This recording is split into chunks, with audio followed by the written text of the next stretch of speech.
एक 28 साल का यंग प्रोफेशनल होता है रवि नाम का। वो एक आईटी कंपनी में काम करता है और कुछ सालों से वो एंग्जाइटी से बहुत ज़्यादा डील कर रहा था। अब एंग्जाइटी उसको क्यों हो रही थी? क्योंकि जैसी डेडलाइन आती थी समां उसके प्रोजेक्ट्स कंप्लीट नहीं हो पाते थे तो उसको एंग्जाइटी होने लगी थी। लेकिन उसने इस चीज़ को बहुत मतलब इग्नोर किया, इतना उस पर ध्यान दिया नहीं और 3-4 सालों में एंग्जाइटी बहुत ज़्यादा बढ़ने लगी। इतनी ज़्यादा बढ़ गई कि उसको रात को नींद आनी कम हो गई और उसको टायर्डनेस फील होने लगी, बहुत मूड भी इरिटेटेड मतलब इरिटेबल सा रहने लगा। ये सारी चीज़ें होने लगी थी। उसकी फैमिली ने भी इतना ध्यान नहीं दिया, मतलब उनके पेरेंट्स को लगने लगा ज़्यादा से ज़्यादा स्ट्रेस होगा और कुछ नहीं। लेकिन जब उसके कंट्रोल की चीज़ें बाहर होने लगी तब वो एक गया अपने फ्रेंड के कंसल्टेशन के, मतलब अपने फ्रेंड के बताने के बाद एक थेरेपिस्ट के पास गया। तो उसके थेरेपिस्ट ने बताया उसको कि आपको जनरलाइज एंग्जाइटी डिसऑर्डर है।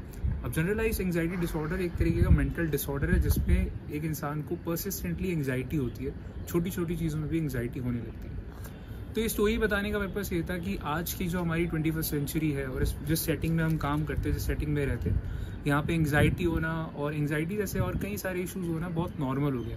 तो इनको समझना, इनको स्टडी करना, इनके बारे में जानना हमारे लिए बहुत इंपॉर्टेंट है।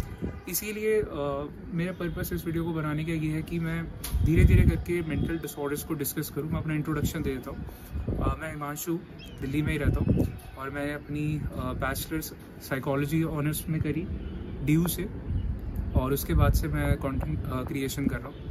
और ये करते करते मुझे लगा कि यार मेंटल डिसऑर्डर्स के बारे में, मेंटल हेल्थ इश्यूज़ के बारे में हमें बताना चाहिए सबको और डिस्कस करना चाहिए। तो मैं एक सीरीज़ निकालूंगा जिसमें हम धीरे धीरे करके अलग अलग मेंटल डिसऑर्डर्स को एक्सप्लोर करेंगे और उनको ईजी लैंग्वेज में बताऊंगा कि आप अच्छे से समझ पाएँ। आपको एक रफ अंडरस्टैंडिंग हो जानी चाहिए और अगर आपको लगता है कि आप भी किसी चीज़ से गो थ्रू कर रहे हैं तो आप किसी थेरेपिस्ट को जाके कंसल्ट करें। ज़रूरी है कंसल्ट करना। तो ऐसा है, अब ये वीडियो यहीं पे एंड करते हैं।